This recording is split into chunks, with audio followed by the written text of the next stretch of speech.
From knee-jerking to possibly going down the right paths for a wonderful start to a campaign, but for others, it's misery already compounded. Welcome to the Gameweek 2 edition of the FPL Addicts podcast. As per usual, for usually weekly fantasy fixed, mixed in with a good spice of nonsense. Without further ado, I'm going to introduce my beloved team members. Unfortunately, one is absent tonight because he's decided to take up horse riding. Whether that's true or not, we shall find out. But here we are. The spreads and sheets in Yokere style. Good evening to you, Rev, once again. Yeah, thanks, Chaza. Thanks, Marcello as well. Good to see you in that Palace shirt repping after a good, decent result against Chelsea. Really positive performance. I was just loving watching football again, and everything that we said was going to happen regarding defensive contributions was amazing. Like every single tackle, I was like, yes. And then, but also the drama of when I think it was Bruno got to like one off. Oh, and Anderson as well. I was like, no. So yeah, it's been great to have FPL back because not only because there's like a whole other dynamic, but because everything's so close now. I feel like people are, really locked in this season, and our mini league couldn't be closer at the moment. So that's also good. And of course, what else is good is the chat as well is already popping off. We've got Miriam in there. We've got Regina in there. Welcome to yous as always. Hope you're having a lovely Wednesday. And thanks for coming back to chat about our FPL nonsense. What about you, Marcello? You have a good little game week. Glad the football is back. Oh, it was so good, wasn't it? It's been such a long way. And yeah, nice game. Started off with Fantasy Football Fest. Saw Chaza there. We were cheering on that Salah goal last minute. Laughing at the 59-minute substitutions for. Oh, no. That was. But you know what we did say though on the pod? We said defensive contributions per 90. And we did say, what did we say? We said, this is what you subscribe for, by the way, people. We said fullbacks are so at risk, and they're so much more likely to not play the 90 minutes. So there you go, guys. Just this is the gold you come for, isn't it, Marcello? 19 seconds away from a lot more points. And yeah, another Palace we should have won really, but they scored, and I was like, oh, yes, Eze. And then it got ruled out, and I was like, oh, yes, I got Cucurella in my team. And Sanchez. Oh, do you have Sanchez? No Sanchez. No? Oh, you went a bit different there. Yeah, fair play. Yeah. The supporting your team and supporting your FPLs, you can't lose, really. Unless you're Everton. Oh, yes. Like that, I mean, come on. Have some pity on me, but we'll get into that later. You'll see my hashtag underneath my name, Justice for Tarkowski, but we'll discuss that in a bit, won't we, Chaza? Oh, yeah, we will. There's plenty of points already discussed about some managers seeking justice, including those who backed Liverpool assets having gone and hooked off in the 59th minute. But nonetheless, let's go straight to our site, see how we fared on the opening weekend. Rev, so briefly, I'm going to just show how the leaderboard is only after game week 1. It's a marathon, not a sprint. So that's how it is for now. However, I'm going to take that off the screen.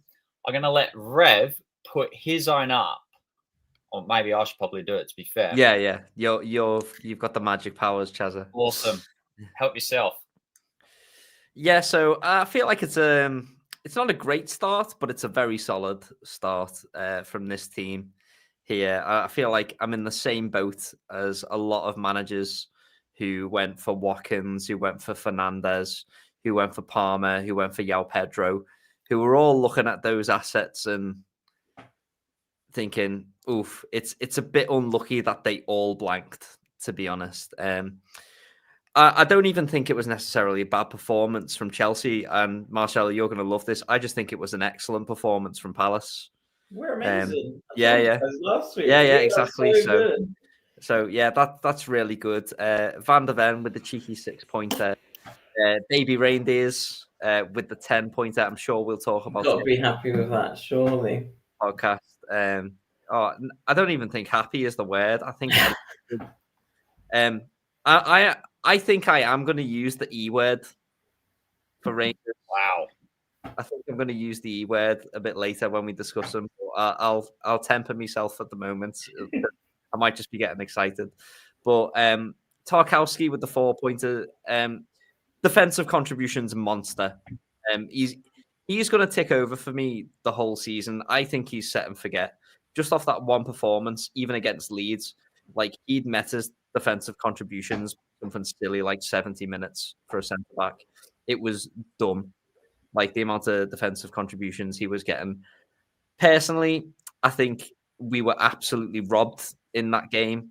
I don't know what Tarkowski's supposed to do. Is he supposed to not go for the ball? Is he supposed to cut his arm off? He did everything he could. He put his arm behind his back and he's putting his body on the line for the team. He's showing commitment. I think every single person who's watching football thinks if you get that penalty for your team, obviously you're not going to complain. But if it goes against you, you would be livid. And I just think, it's not in the spirit of the rules.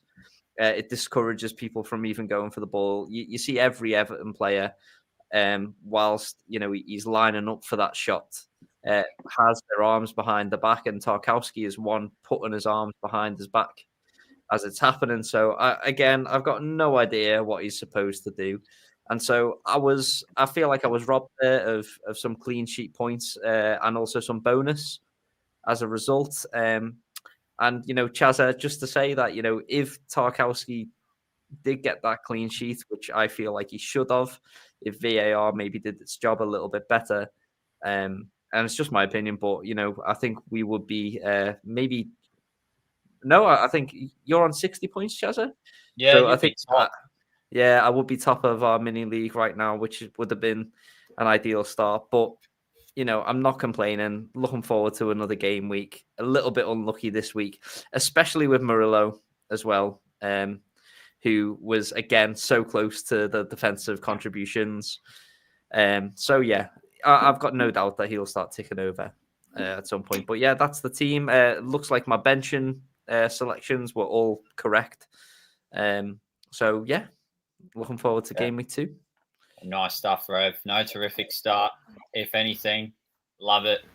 Marcello, you are up next. See how you fare, because I know you're a big enthusiast, especially for numbers, spreadsheets, getting Excel descriptions, DEFCON as well. But did it pay off instantly? That's a question. Well, here he is with this nice AI badge. Thank you, Marcello, red and blue. But yeah, it's 51 points, slightly below the average points. So the thing that I did tweet was that a sign of a good manager is that they didn't have a good game week 1. This is due to the fixtures, because how can you target those fixtures and have a good game week 1? So if I see someone with a really good game week 1 score, I'm thinking, you are a terrible FPL manager. What's wrong with you? What's wrong with you? It's just so diabolical. Yeah. Getting 100 points in game week 1. What are you going to do next? Kind of semi-serious with that one, but hopefully the only way is up. Some of these were a bit Anderson. Anderson was one DEFCON away from his DEFCON, and his corner didn't get an assist for the first goal either. It took 2 touches. That was unlucky, yeah. That is very unlucky there. Very happy with Anderson. He was man of the match. Bruno Fernandes, one DEFCON away from his extra 2 DEFCON bonus. I think they were both on 8 at half time, and they both finished up on 11. So unlucky with that. Brutal. And another dodgy referee decision. I think Man U had a clear penalty in that game, which Bruno probably would have took and probably would have buried. Probably would have got some bonus for. So again, I was impressed with Man U. I think everyone who watched it agrees that Man U played better than Arsenal, and I think that's a big win for Arsenal. So I think well done to Arsenal for getting through that game, seriously. Murillo and Sales, again, penalty decision. It was a bit light. I can see what was given, but again, hopefully Forest will keeping clean sheets. Cucurella, Lacroix did their job. Collins, not too sure about Collins. And triple Chelsea, we were getting through that Palace game against the hardest fixture that they'll have all season of So you don't buy them for the first game. I've got them for the next games coming up. So I hope that they can start to deliver. Same with Watkins. He's not there for the Gameweek 1 game. It was a tricky fixture. So yeah, I mean, and he does play Brentford next, and Brentford did just. I'm licking my lips now. Yeah. Brentford looked particularly vulnerable against Forest, and I know that Brentford have had some transfer outgoings this season, and I think personally that Brentford could be a particularly key fixture to target, at least over the next coming weeks for sure. So I'm definitely looking forward to playing some of my assets against them, and I'm also thinking about doing something pretty drastic this week as a result as well. So, but we will get there. I say drastic, it's rogue, but we'll get there. We'll get there.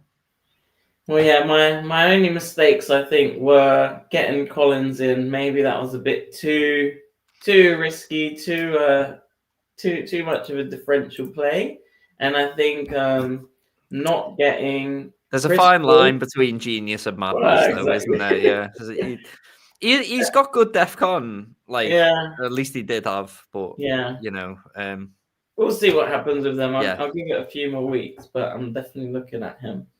And then tripling up on Forest without getting Chris Wood, because Chris Wood has picked up right where he left off last season. And just look at this. Obviously, Palace, a hard game, 0-0 draw coming up there. 1-0 win to Palace, maybe. But after that, you've got West Ham. You've got Arsenal's tricky. But then I love the faith in Palace. It's so good. You got West Ham, Burnley, and Sunderland in your next 3. If you don't have Chris Wood in your team for those 3 games, or at least triple Forest, it could be rough. I feel like it's a big mistake, man. Probably. So I'm already thinking after this week, one of these Forest guys has to go. Maybe João Pedro will have to go as well. Yeah. After this West Ham game, and Chris Wood with those fixtures. Yeah, it's worrying seeing him do that. João Pedro might be playing his way out of our FPL teams anyway. Wow, he is a minute's risk with the lap, and the lap didn't do too badly when he came on. 70 something. How many minutes? 71, 72 minutes. He bagged against Palace, which is just not enough. I mean, like I said, it is Palace and it is West Ham next. Yeah. And West Ham did just ship free to Sunderland as well, so we can't be selling our Chelsea assets right now. Yeah. I know many went for Wan-Bissaka, Diouf, Bowen, Fulcroft, and then with West Ham's fixtures coming up now, surely you're gonna be looking to get rid of them this week. Yeah. I think. If people have West Ham assets, it does feel like a mistake, and that's the only reason for that is because the fixture that people brought them in for, that's gone now, and they all blanked. Exactly. You know, so it's a sad time to be a West Ham asset owner. Yeah, exactly. But other than that, though, your team looks really solid, mate, and it's got good structure. And I think you in a couple of game weeks you're going to be able to react once you've got more data. Exactly. And it's going to be good. Yeah. Nothing to panic I'm about. I'm actually not worried. I've been in my work and my FPL WhatsApp chats with my friends, and they've been roasting me because you're not top after game week 1. I was dominating last year. Like from game week 1, I was top until right to the end. I won all the leagues. Yeah. This time it's like, oh, Marcello, you've got all these spreadsheets and you're on 34th place. It's like, Marcello, surely time for a wild card. And it's just like, I'm getting battered from every angle. So, but I'm actually not stressing. So it's a marathon. It's a marathon, not a sprint. Exactly. It's game week 1. And you know what, mate? Just put it all like there's a comedian called James Acaster that he talks about the grudge bag. Just every single comment, mate, just put it in your grudge bag. And then at the end of the season, you just get them out and throw them back in their faces, bro. Do you know what? That's the It's gonna thing. be 'Cause so I delicious. was ashamed to be on top so much last season. I was quite humble with it. If I Yeah. get a good week, I'm gonna be ripping it. You gotta lay into them, man. The gauntlet has been thrown. Yeah. Exactly. Right. Well, thank you for that, Marcello. And yeah, 60 points. Start the season. The back three Very nice. did Into a first place. real good enough job. Yeah. Sells, lost his clean sheet last minute. And we talked about baby reindeer, which Rev will go into discussion quite shortly. Outside of that, disappointing on the Villa double up, but we go again, Gameweek 2, as you said, away at Brentford. And then, of course, Leeds United love bench points. Rodon goes for a cheeky 7-pointer left there. Yeah, that's about it. So that is the team for game week 1. 37 more opportunities to go. And we'll talk about the second lot of fixtures because they have just hit upon us. And as per usual, the drill is to pick one standout fixture you either think may be the most FPL relevant and / or the game you're looking forward to the most.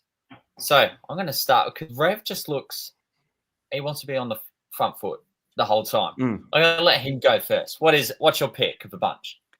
My pick of the bunch is going to be Man City Spurs. I think that,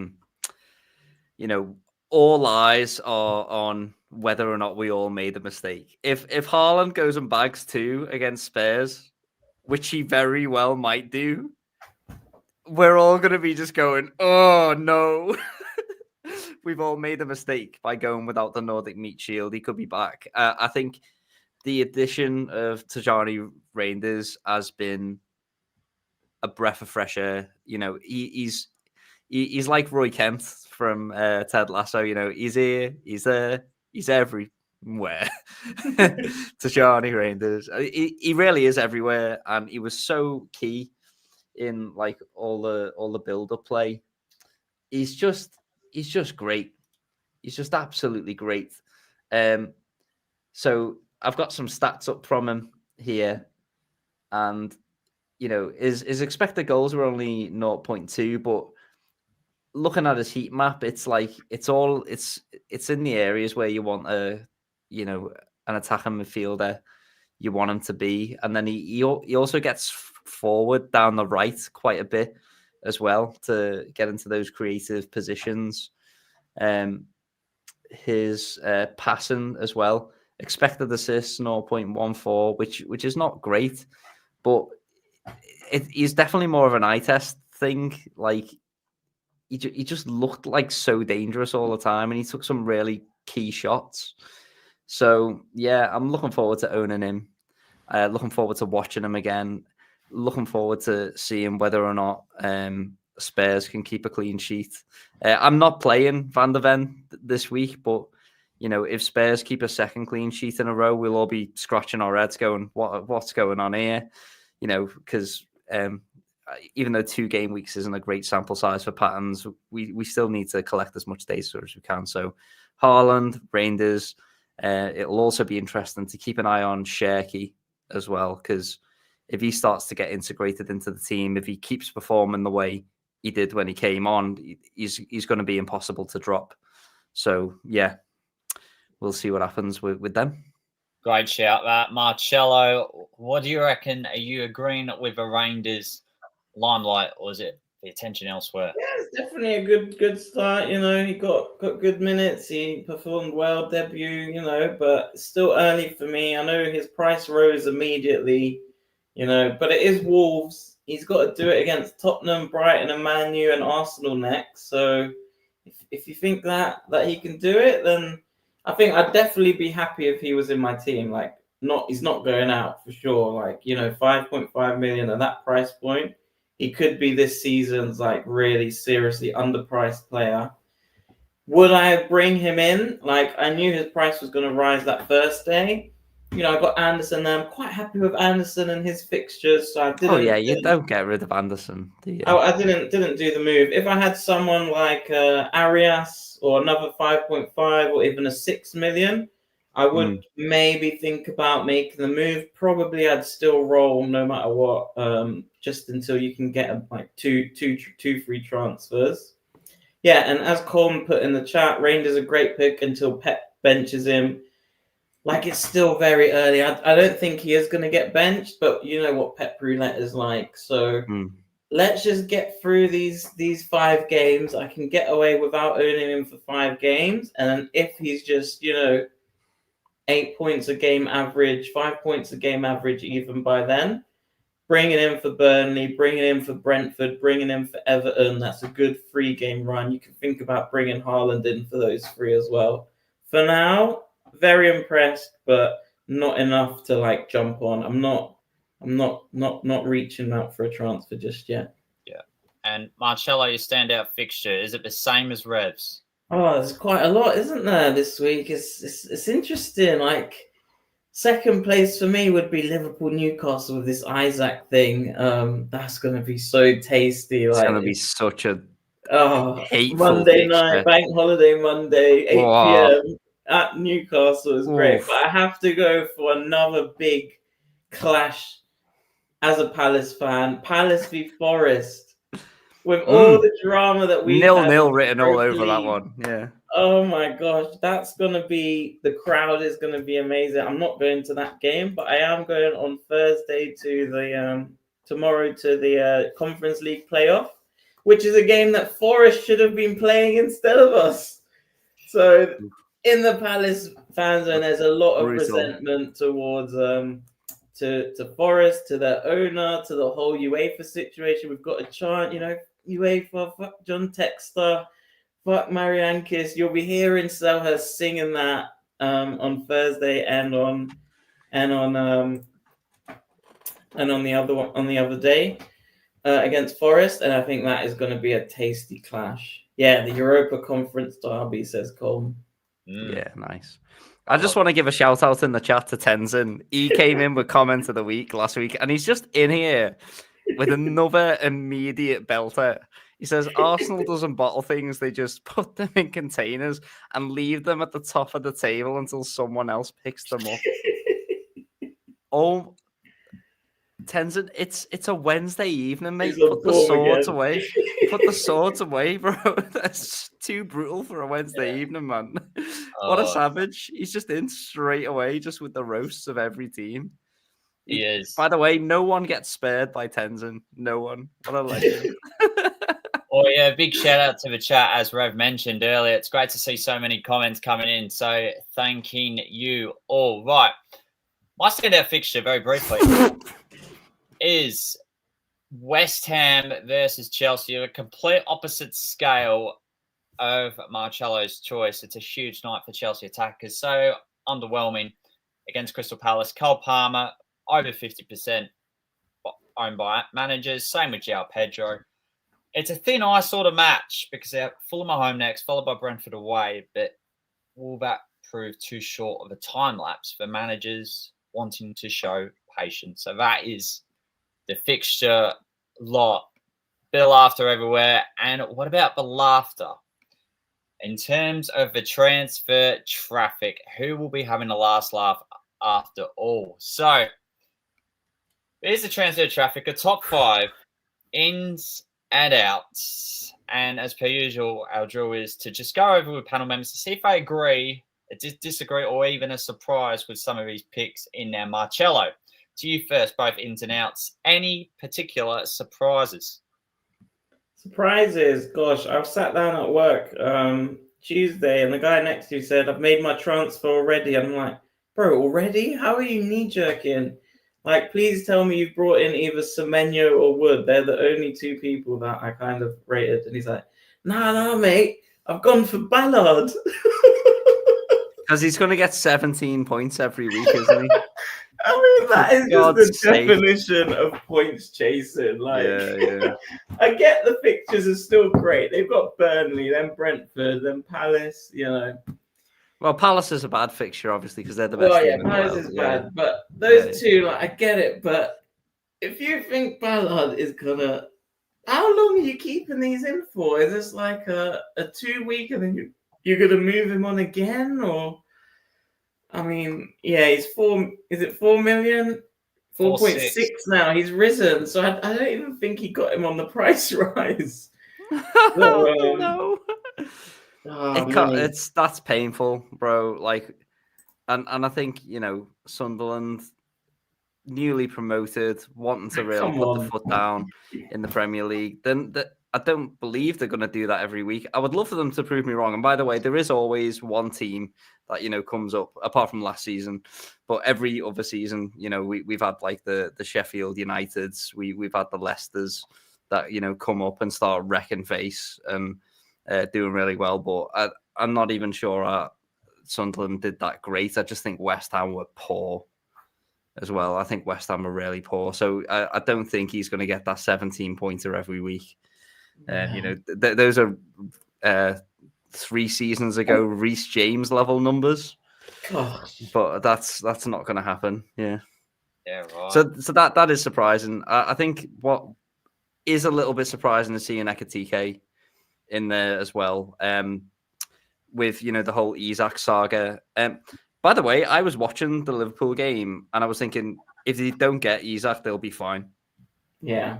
The Ekatike is a perfectly good centre forward, and he did really well on his debut. He even got man of the match as well. Like, absolutely nothing wrong with Ekatike. So, and don't forget, he did well in the playoffs against Palace as well, scoring instantly. So maybe the Isak thing is motivating him to say, "Look, guys, I'm here. You don't need Isak." So yeah, exactly. Yeah. The other surprising thing for me is seeing Wirtz go out. I'm not surprised to see Gvardiol go out because, if you want a Man City player, you can just go straight over to Aït-Nouri, and he looked great as well, by the way. Who owns Aït-Nouri? Chaza, is it you? That's excellent pick, mate. I don't even know how you found out that Gvardiol was injured. But was that even a rumor beforehand? It was a rumor. Yeah, it was a tweet on Friday morning. So yeah. Right, yeah, fair enough. Yeah, fair play. That's valid. Yeah. So that's a great one. So, but for those FPL managers, including my brother Dominic, who has Gvardiol on his team, I wouldn't be surprised if people wanted to get rid of him and go for Aït-Nouri. 6 million is a lot to just be sitting there on your bench. It is. Yeah. But I'm also surprised to see Wirtz being transferred out. I didn't think he was that bad. And I also think that Liverpool, the Liverpool attack looked really good. So, yeah, again, strange to see people moving off of him. But yeah. No, yeah. I agree with you, Rev. I won't go in too much detail because you've just hit nail on the head there. Yeah, Wirtz, I think it could be his night on Monday. He was just unlucky on Friday. It's as simple as that. So, yes, some surprising names. We'll see who burns a few managers after some reactionary moves. Right, now it's time for the big bulky part. The section that Rev and Marcello relish the most, and that is the almighty discussion. Now, Rev has got an abundance of topics to keep the audience, as per usual, informed, ranging from the Chelsea having a shocker, Tarkowski, yes, he's already mentioned him already, United being good, Forest great, who turned out being ugly, baby reindeer, Haaland. I'm going to leave you both to it. I'll be coming back, don't worry, very shortly. I've got to sort another agenda out come later on. But over to you, Rev and Marcello. Yeah, sound. So the first thing at the top of our agenda list, chat, let me know in the chat, by the way, if you've got both Cole Palmer and João Pedro. Very interesting discussion there. A lot of chat on the socials as well, with people really looking at not just the performance of Chelsea, but also the particular positioning of Cole Palmer. I said, in our Gameweek 1 preview that if there was a player that I would really want to go without, it would be Cole Palmer. I'm just too afraid of his ownership, as well as João Pedro. And here I am, kind of wishing I trusted my gut, Cello. Wish I trusted my gut. Yeah, I should have just picked my team from last year that did so well. No Palmer, Chris Wood up top, and Salah and Haaland. They're the ones who. That's the same team, same formula. Not much has changed, does it? No, it really hasn't, and it's a real shame that Chelsea are actually playing West Ham next. The West Ham team that's just shipped free to Sunderland.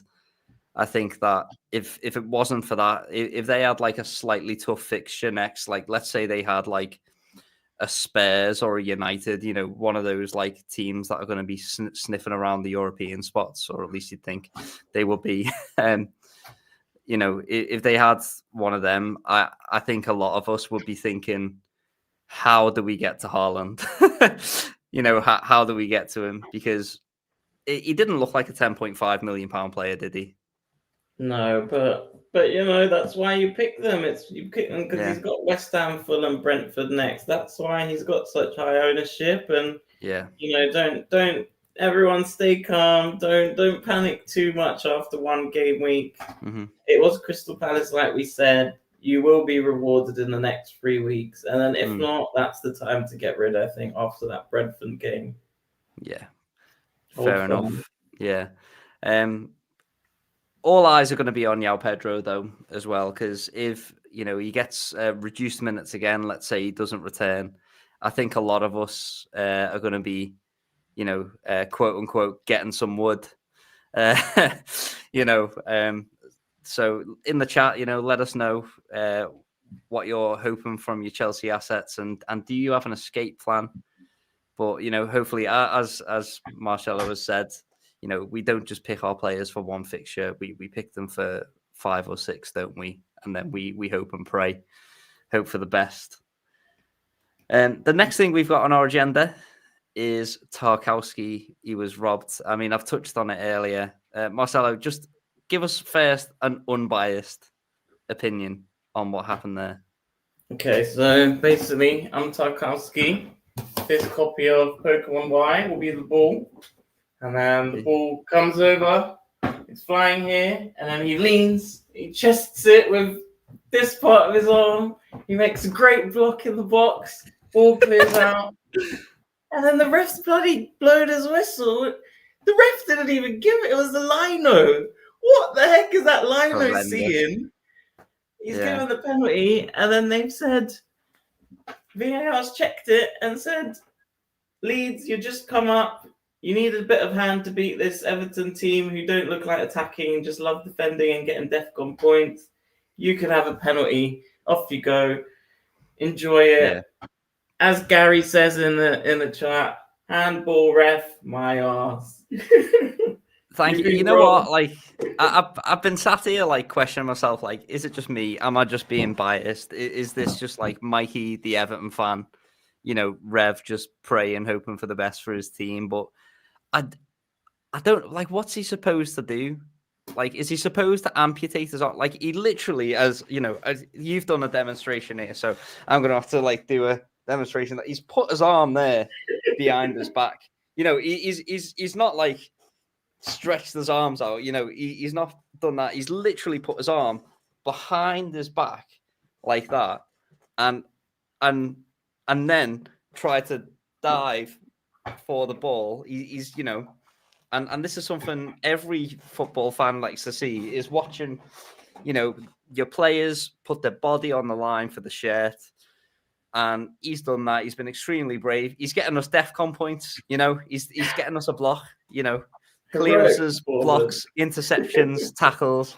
You know, he's thinking, this one's for my FPL managers. He's doing it for you, you know, and what reward does he get? Well, he concedes a penalty.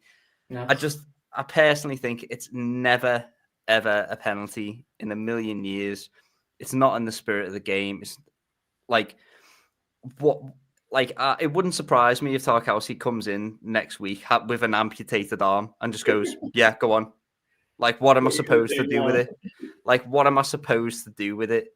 And the worst thing is, same weekend, you had Bournemouth's Marcus Sensei. He's swiping for the ball, tapped it away. VAR's looked at it and said it's accidental. And, you know, the Premier League refs get some bad stick. And this is exactly why. Someone needs to come in and say, guys, what is going on here? You're off this week or something. Because, like, it's just mental. Yeah, I'm like Tenzin here. You know, he says, Liverpool did spend 300 million for community service, not for the Community Shield. I personally, as an Everton fan, I don't have a lot of sympathy for Liverpool at the best of times because, have you ever met Copites? They're horrible, aren't they? but no, that's a joke. Sorry. They're lovely. And if my nan is watching this, please don't hit me. But I did look at that one with Sensi and think, that's a red card. It's a deliberate handball. Like, what else is it? They're on the break. So, yeah.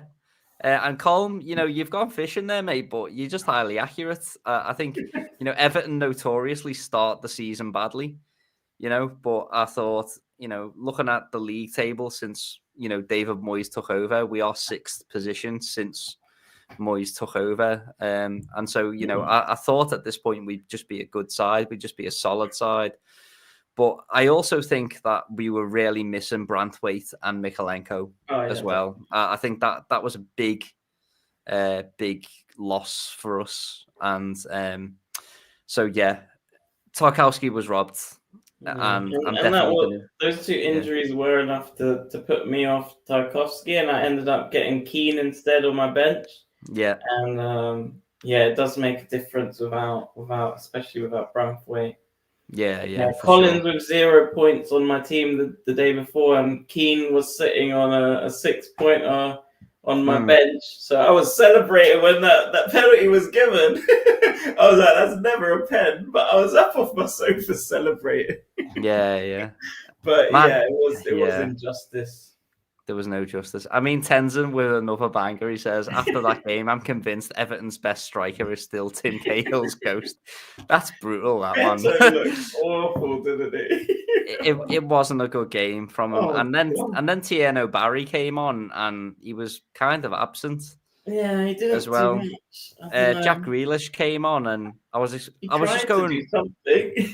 I was like, run at them, but then I think he's still got pep in his head going, stop and pass it backwards, stop and pass it. Like, I want him to be running at players. So, but then if you're a player like Jack Grealish, I think one of the things that is leaving me a lot of hope for Everton is that when Grealish came on, I think he won a few fouls as well. And Everton are so good at set pieces. So the fact that I've got Tarkowski in my team, I reckon like a thunderheader. And by the way, Tarkowski missed an absolute open goal as well at one point. And so, yeah, that was pretty rough. How about Dewsbury Hall? Quite a few went for him. 5.0 mil. Impressed with him. Yeah, I mean, he's clearly a very good technical player. I think his delivery was leaving a little bit to be desired, but maybe he's gonna grow into that role as set piece taker for us, I hope. So yeah, I'm not judging him just yet, but I can't fault his effort as well. He a bit of a workhorse in there, and he made a good few tackles as well. So yeah, definitely looking forward to seeing more of him. Okay, next on the agenda, Liverpool were cruising 2-0 up, Marcello, and then the 59th minute struck, and what happened, mate? Oh my god! And whoa. The substitution, 59 minutes, 40 seconds, Kirkes Frimpong. I was checking FPL Gameweek. They actually gave Frimpong the clean sheet bonus, and then they took it away because they realised it was before the 60-minute mark. And then obviously they conceded about 5 minutes later, so all the other players got rid of their clean sheets as well. So for me, with no Liverpool defenders, I was laughing. It's brutal, yeah. I'm just looking at it. It is 59 minutes.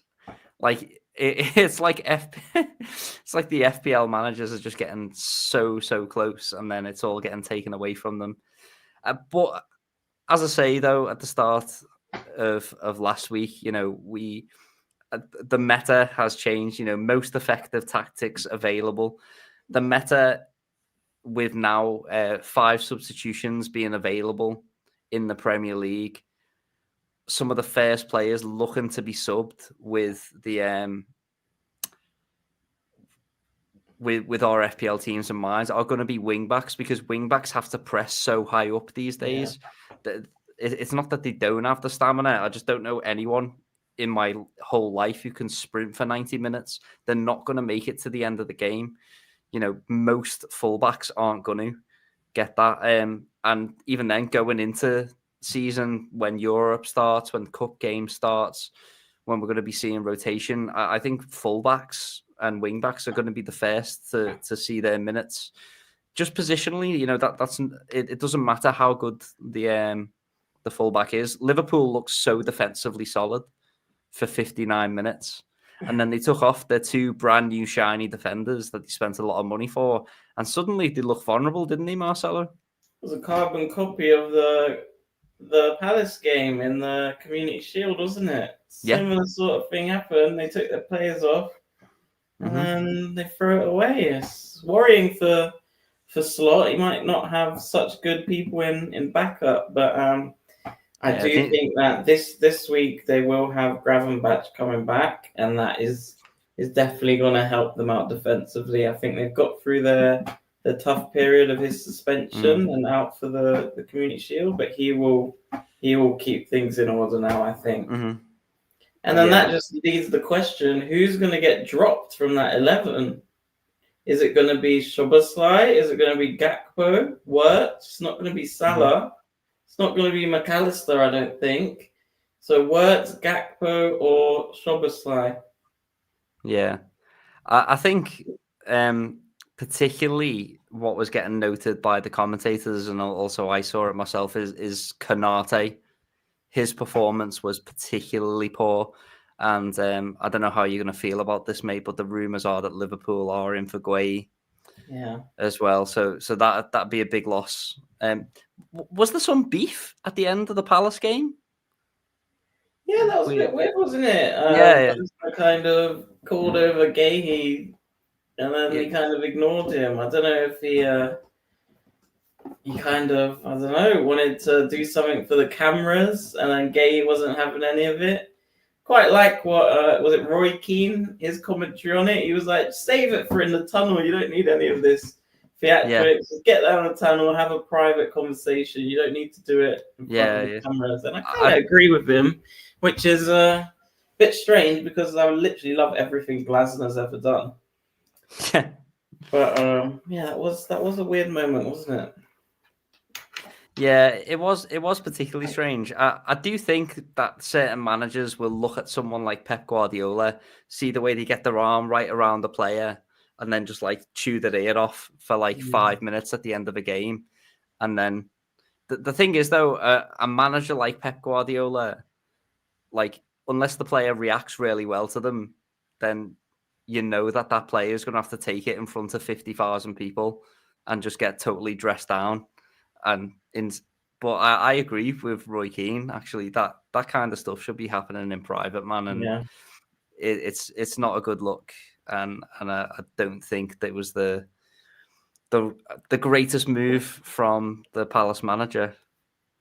Very strange. Yeah, very strange. Well, next point, chat. Are United good? Are United suddenly good? What do we think? I think, Marcello, what do you think, mate? It was good. If I was a Man U fan, it's promising. They bought Cunha and Buemo, 2 of the best FPL players in the Premier League, I think. So very unlucky not to score. Raya in goal had an absolute blinder. If the goalkeepers were swapped, I think it would have been 2-0 to Man U easily because Onana's bad, Bayindo's coming for him is just as even worse. I think Raya really, 10 FPL points. He did amazing. He kept them in the game. Man U won't be facing Raya every week. They've got Fulham and then Burnley next 2. I think we'll see some nice things happening from them. Yeah. Enough to maybe make people jump on them before the Burnley game. And that's why I've got Bruno in my team. Yeah, for sure. Yeah. Yeah, I think, we're both Bruno Fernandes owners. We were both unlucky to not get those DEFCON points from him, especially when he did so well defensively in the first half. But then in the second half, Man United remembered that they could actually attack, and they did so quite well. They were quite unlucky not to get the goal. I think a player that I've got my eye on is actually Dorgu. Yeah, I feel like he did really well. He's just one of those players that is just like a minute's risk, and I don't know if the reason why I'm watching him is because my head is still in the meta of 2-3 seasons ago, where it was just like big at the back, pick fullbacks. Well, not that he was a fullback; he was playing like kind of in a 3, but he was still getting up there. But yeah, I'm surprised Ahmad didn't start on the other side. He went for Dallo instead. Yeah, it's a strange one because you do look at that team and you think the ideal, starting bunch would be like Ahmad and Bermo, Cooney and Sesko, with maybe like Luke Shaw on the other side. But at the same time, I'm not quite sure if I'm ready to commit to Man United that deeply just yet. Bruno's he's tried, tested and proven. And I think he will definitely get those FPL points soon enough. Next on our agenda list, Nottingham Forest. Fantastic, by the way. Anderson owners, well played. I'm sure, Marcello, you have been watching that assist on replay. Oh, yeah. Assist and a DEFCON point in one. Yeah. Yeah, it was a clearance and yeah. well, an interception, actually. Yeah, so beautiful. No, I'm very, very happy with him. I did tweet, he's man of the match. Could have easily come away with a second assist and one DEFCON away. So, yeah, he's not going anywhere in my team. Forest fixtures coming up. Let's just remind ourselves. Palace, then West Ham, then Arsenal, Burnley and Sunderland. So that's 3 really juicy fixtures in the next 5. I did also say my biggest mistake in Gameweek 1 was tripling up on Forest and not having Chris Wood. I wish I had a bit of Chris Wood in there. Yeah, I know. I had Chris Wood in my team all pre-season, and then I watched them in pre-season and thought, oh dear, sadness. Yeah. What's this guy saying? Okay, so Chaza, just like Tanzan saying, your Wi-Fi is McDonald's Wi-Fi. And you're like, I don't know what part of you thinks we can read any part of what you just put on the screen, bro. Like you look like a Minecraft version of yourself. There's that many blocks on your face. It's a pretty sad time for you and your camera and your Wi-Fi. But I can still tell that you're beautiful, bro. So don't worry too much. But at the same time, I think what he's trying to tell us is that the captain's corner is ready. We've got 2 more points to get through. No. It wasn't necessarily captain's corner. I just wrote the Kiwi Lewandowski because you were talking about Chris Wood. Oh, the Kiwi Lewandowski. Yes. Yeah, okay, fair play. Yeah. Next on the list is Rangers and Haaland. What does Haaland have to do, Marcello, in the next game to make us all panic? Yeah, I mean, I did say like in the start of the season, Haaland is probably the smart choice with better fixtures than Salah, but I still went for Salah. Yeah, great start. He's in form. What can you say? He's Erling Haaland. The only thing is, looking at the 5-week ticker from game week 2 to 7, Man City are dead bottom. Tottenham could be a hard game. Brighton, Man United, Arsenal before Burnley. So the next 4, I'm happy to stay away. It was Wolves. Even if he gets like a hat trick in 3 of those 2 games, I'm not touching him till the Burnley fixture. Yeah, it's got to be the Burnley game, hasn't it? Yeah, and I will probably be touching 3 Man City players for that game week 6. Yeah, whether it's a free hit or it's saving up transfers. And then the next thing I want to just discuss, I know we can't take too much from this game because there was an early red card for Concert. But, last season, everyone was tripled up on Newcastle defence. at least, well, or tripled upon Newcastle in some way, shape, or form. One of our remarks going into this game week was, it's so strange looking at all of our teams and there's no Newcastle in there. Even with Anthony Gordon tipped to start as a number 9, no one opted for him. And here we are looking at people like Dan Bairn going, he's a bit good, and they kept a pretty decent clean sheet. What are we thinking about Newcastle defenders at the moment, if we are thinking about them at all? Well, I'm particularly not at all, but I do admire Gordon to tire because it looks like he just completed a straight sets win in the 1975 Wimbledon semi-final with that headband of his, and then just went to Villa Park at midday. Yeah. They're not particularly on the radar at the moment. Sure, my actual answer. Yeah, I mean, Claire Bolden is doing really well for Newcastle, but obviously lacking that finishing touch. That's it for our agenda points. Obviously Tenzin just still going off in the chat, watching United play ball. Bro, I climaxed. My ex could never. It's just he's painting, if anything. No, guys, fantastic stuff on the discussion. I really liked, ultimately, Marcello's interpretation of a Tarkowski handball with whatever he had on his hand and just decided to chuck it on his bicep. I thought that was Pokemon X or Pokemon Y, yeah. Is that on 3DS as well? That's so 2008. Yes. I don't know where my 3D is, actually. I've been banging that out. Love it. Before the new Z to A game comes out. Yeah, I was a big fan of that Pitcho chat on the Nintendo DS. Where you could just type messages. Oh, mate. That went a long way. I'd send one to Jack each week telling him to eat shit if I had a choice.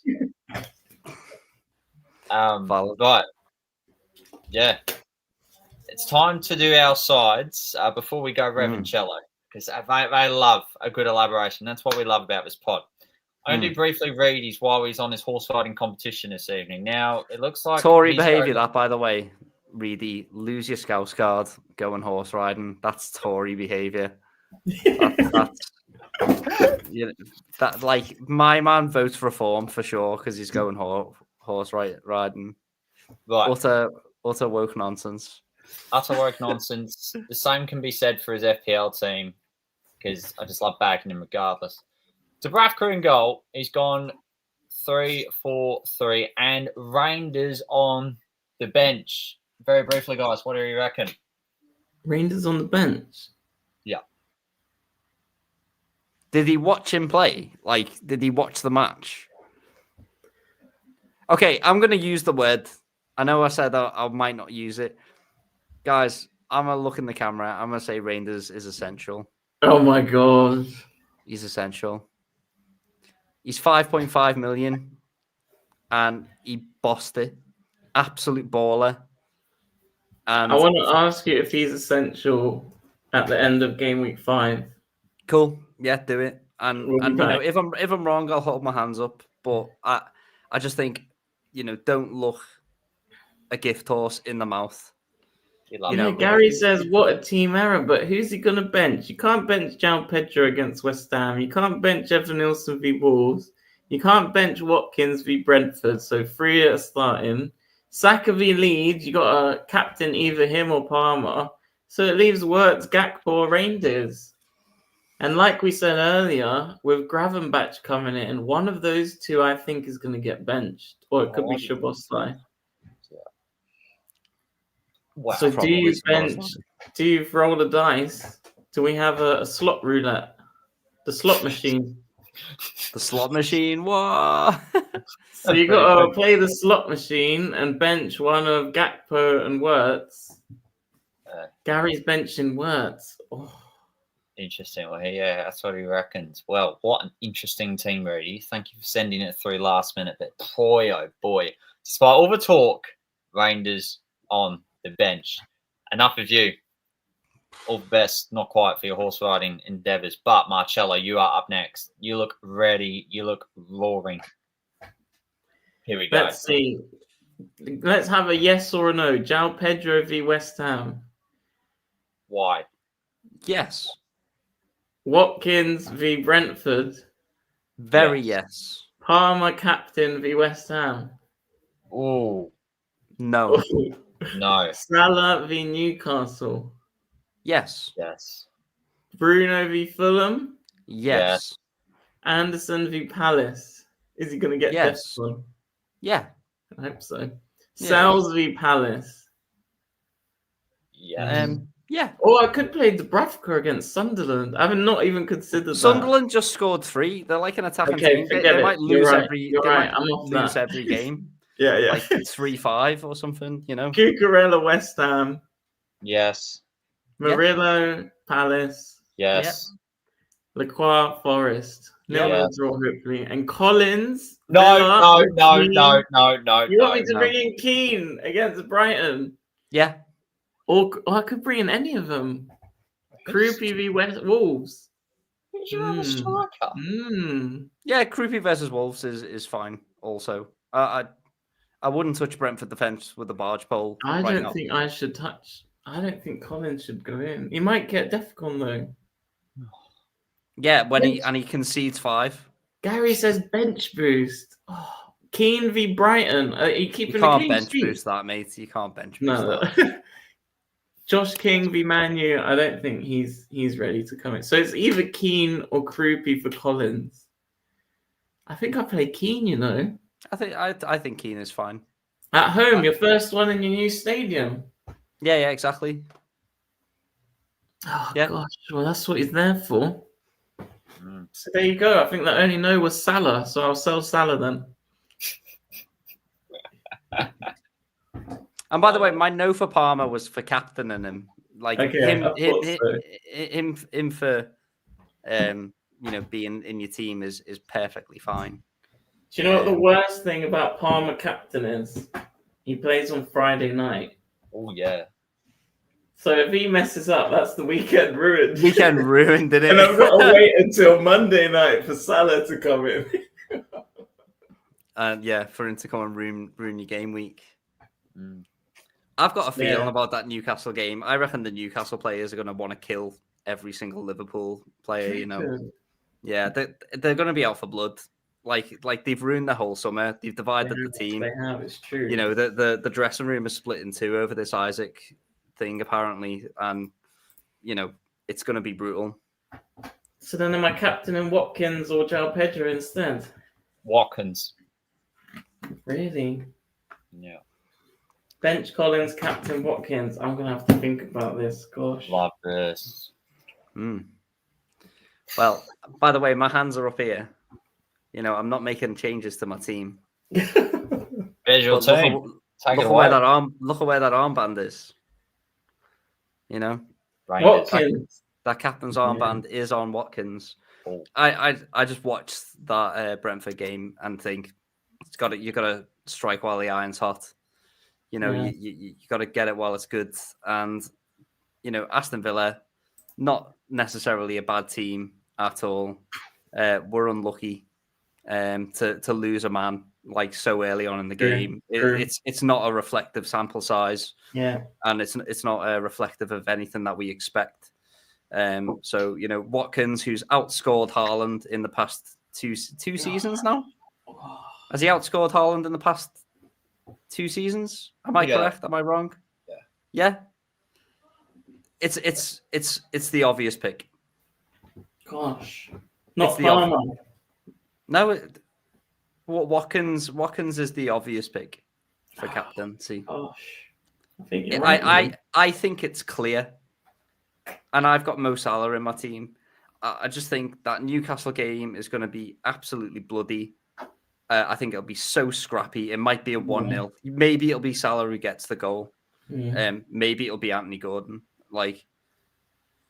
But I do look at Brentford. I look at the players that they've lost. I look at, you know, Aston Villa in general. I look at Ollie Watkins as an FPL asset. I look at FPL history in general, and I just go Watkins.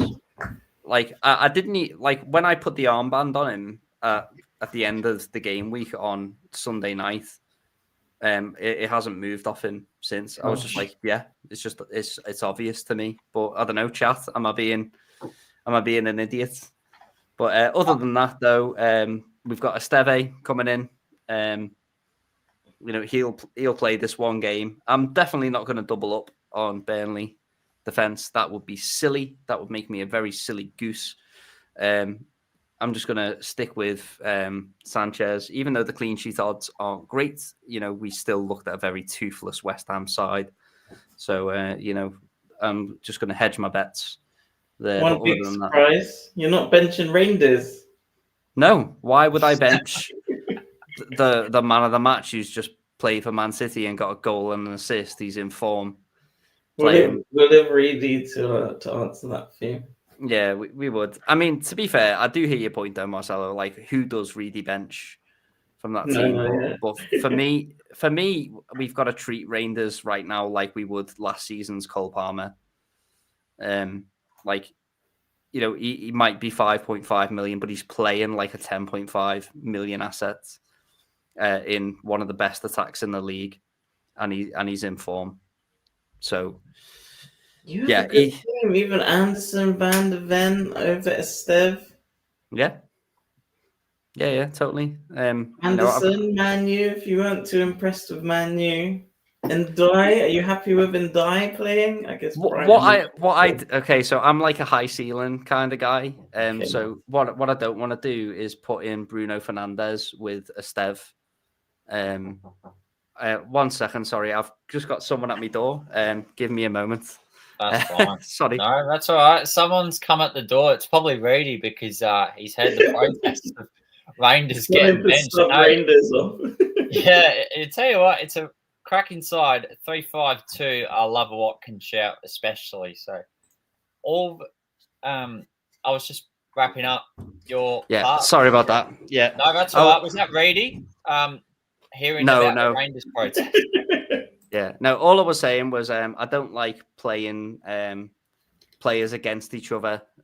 So, if there's a criticism that I do have of your team, Marcello, is that you've got a couple of opposite locked matchups. Yes. You've got a few players playing against each other this week. But I don't want Bruno Fernandes scoring goals against Anderson because I go, all or nothing. Yeah, exactly. And so I feel like that's much more likely anyway. And, if there is a team that, like, a time where I do play Esteve, when else am I going to play Esteve?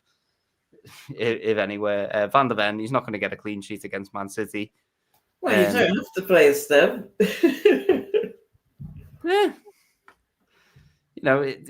It's just the most likely, in my opinion. But, yeah. Anyway, could play Dubravka, but again, not going to double up on the Burnley defense. Mighty something. Yeah, exactly. So anyway, that's my team, folks. Love it. No, that's a cracking side. Very briefly on mine. 3-4-3, just one positional change from last week. That is Van de Ven going last in the queue of Iraq, and Senesi comes on field after getting himself washed by 4 goals at Anfield. So, really praying, just like what everyone else has said tonight, a 0-0 at Selhurst. The front 7 remain the same. It's quite obvious. Salah captain, but instead of my weekend being ruined by Saturday 2 o'clock this week, it could well be ruined by Friday 9:55 p.m.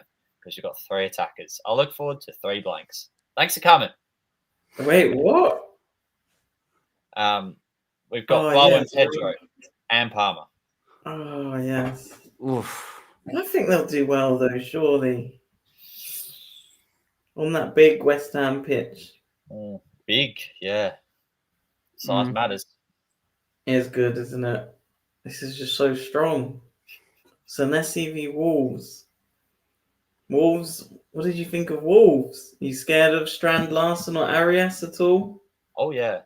Scared every game I watch. Yeah. There you go. Yeah, I mean, again, so lucky. Like, Senesi should be suspended for this game after his deliberate handball. But that's a good point. Yeah, I did think about it at the time. Yeah, that's lucky for you, that, if I'm being honest.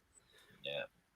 Yeah, your team is really solid, mate. I look at your Aston Villa assets, and I think they're set to have a good time. So, what are your thoughts on Bowen then? Well, tricky okay. fixtures. So, if he Not doesn't tempted perform, to ship him to like Forest Wood? yeah, correct. No, I had that as actually a plan heading into game week 3 if Bowen doesn't perform well. But if he does perform well, then, well, we've got some thinking to do, don't we? Because I think I did not make the best of calls going Pedro over Wood. So, yeah, big calls to make.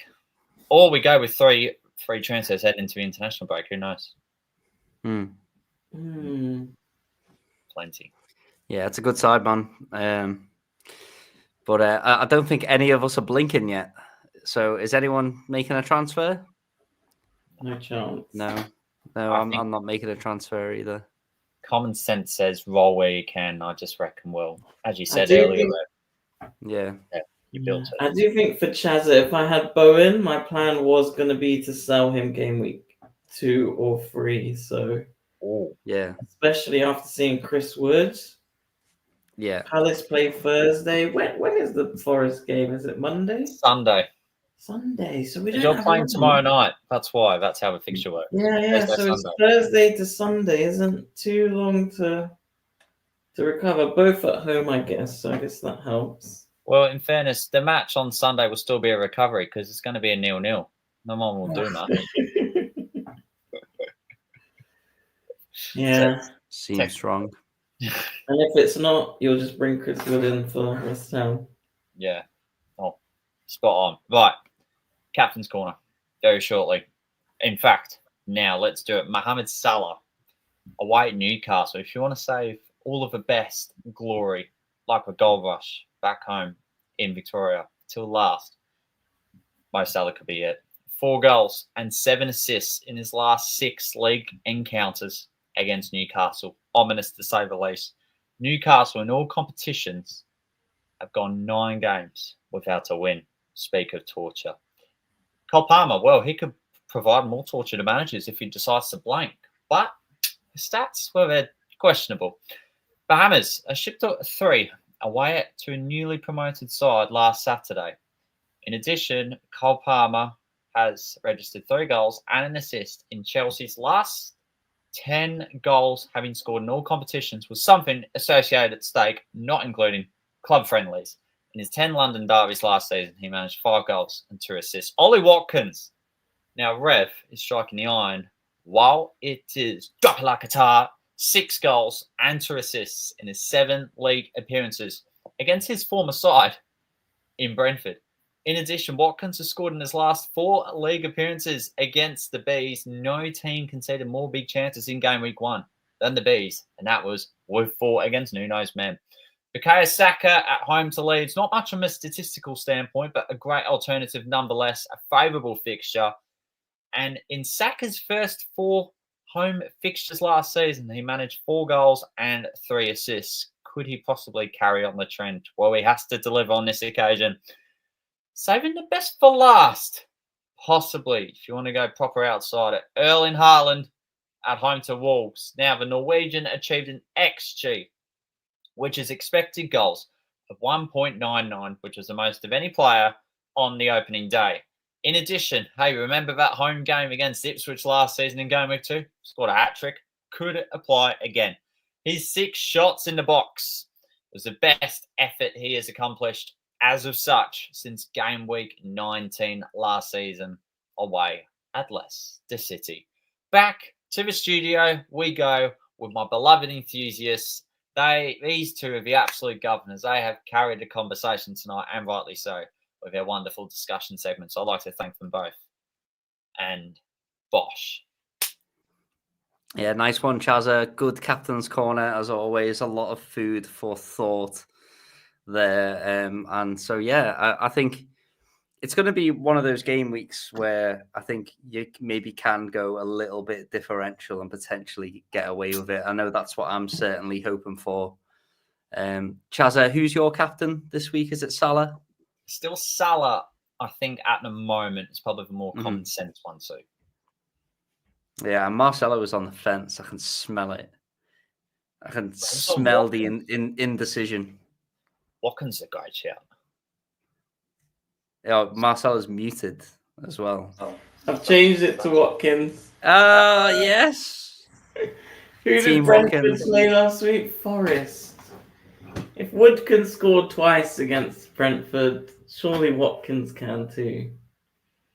Oh gosh. That's what I'm saying. I think personally, I think it's just obvious. FDR have Brentford as a free rated team. Do you think they deserve a 2 rating like West Yes. Ham? Yes, for sure. That they were a 3 rated team last year, and they're objectively not as good as they were, or at least they're not ready to be where they were at last season. At the moment. So yeah. There you go. Well, that wraps it up for Game Week 2. We'll catch you all next week for Game Week 3. Rev, Marcello, thank you so much to you both once again. Absolute smashed it. And as always, oh yeah, eat shit, Jack. That's correct. Catch you guys next week. And also thank you to the chat for contributing tonight. Really appreciate it. Some wonderful comments too, because you guys make it. Bosh. All right, catch you next week. Cheers, Dale. Bye-bye.